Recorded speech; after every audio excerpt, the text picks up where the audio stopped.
Imagine this for a moment.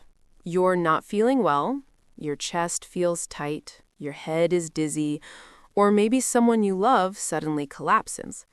You rush to the hospital, walk into the emergency department, and suddenly everything around you feels fast and loud. Doctors are asking questions, nurses are moving quickly, people are waiting, and everyone is speaking English. Your heart is beating fast, your hands feel cold, and in that moment, your mind goes completely blank. What do you say first? If that situation feels scary, you are definitely not alone. Many people learning English worry about this exact moment, and today, I want to help you feel more prepared, calmer, and more confident if you ever face this situation. Hello, and thank you for being here with me today. I'm really glad you decided to listen. This podcast is a safe place for you to learn English naturally through simple explanations, everyday situations, and real-life stories. You don't need perfect grammar. You don't need a perfect accent. You don't need advanced vocabulary. You just need English that works when you need it most. Today, we're talking about how to speak English in an emergency department. This is one of the most important topics for English learners, especially beginners and intermediate learners. But even advanced learners can feel nervous in medical situations. Stress changes the way we speak, and that's completely normal. So let's take this step by step, slowly and calmly. An emergency department, sometimes called an emergency room, is the part of the hospital where people go when they need urgent medical help. This could be because of pain, an accident, breathing problems, bleeding, or sudden illness. When people arrive at the emergency department, emotions are usually very high. People feel scared, worried, tired, or confused. Sometimes they are in pain. Sometimes they are afraid for someone they love. And when emotions are high, English feels harder. That's why simple English is your best friend in these moments. You don't need long explanations. You don't need difficult words. You don't need to speak fast. Clear, slow, and calm communication is enough. Let me tell you a story. A woman named Lena moved to a new country for work. She studied English before, so she could understand basic conversations, but she didn't feel confident speaking. One night, she woke up with a very strong stomach pain. The pain was sharp and didn't stop. She waited for a while, hoping it would go away, but it didn't. So she went to the emergency room alone. When she arrived, a nurse asked her what was wrong.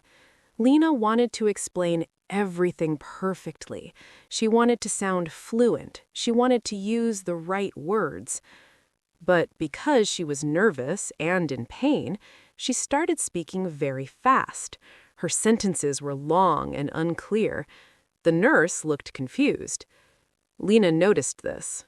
She stopped, she took a deep breath, and then she changed her approach. She said, slowly, "My stomach hurts a lot. The pain started this morning. I feel sick." That was all. The nurse understood her immediately. She asked a few more simple questions, and soon the doctors were helping Lena.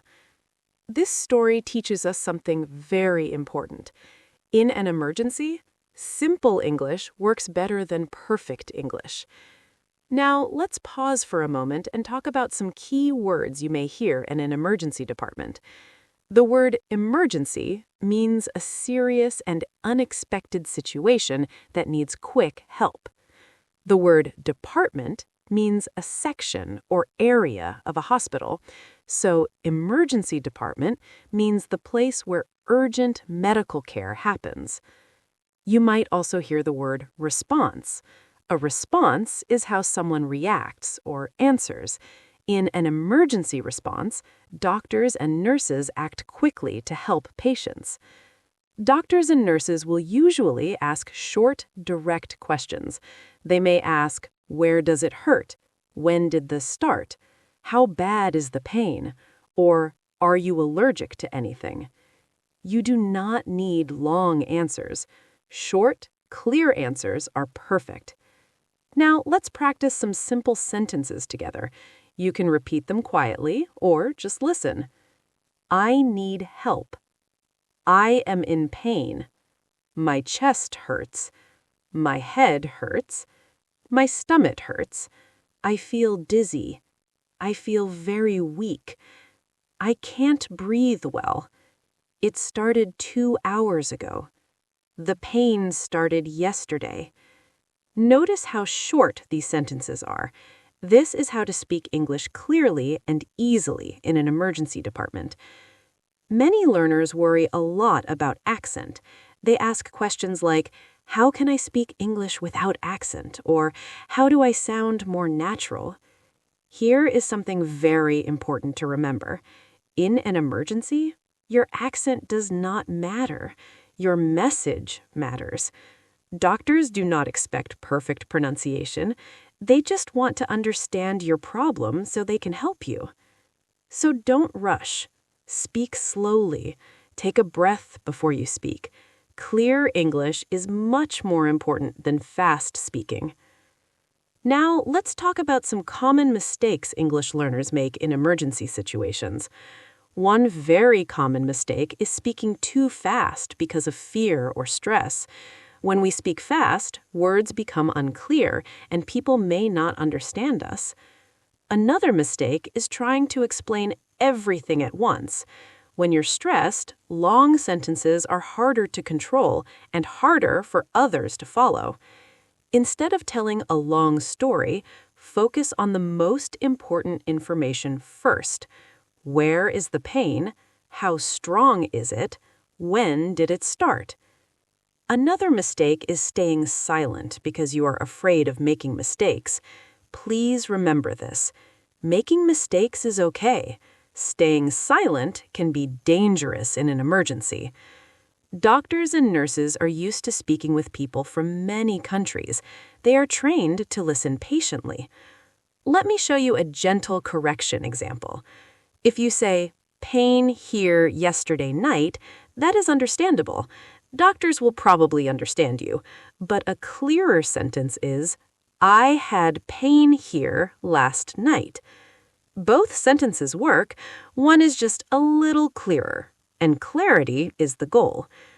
Let's do a short practice together. Imagine a doctor looks at you and asks, what's wrong? You can answer, my chest hurts, or I feel very weak, or I have strong pain in my stomach. That's enough. You don't need more. Now imagine the doctor asks, when did it start? You can say, this morning. 2 hours ago, last night. Simple answers are perfect answers. As we come closer to the end of this episode, let's review what you learned today. You learned how to speak English in an emergency department using short, clear sentences. You learned that confidence is more important than perfect grammar or accent. You learned that speaking slowly and calmly helps doctors understand you faster. And you learned that simple English can save time and reduce stress. If you are learning English, please be gentle with yourself. Emergency situations are difficult for everyone, even native English speakers. By listening to conversations like this every day, you are training your ears, your vocabulary, and your confidence without pressure. You are doing something very important for yourself. Thank you so much for spending this time with me today. Keep practicing, keep listening, and remember, you are capable of speaking English when it matters. I'll be right here with you in the next episode. Take care and keep going.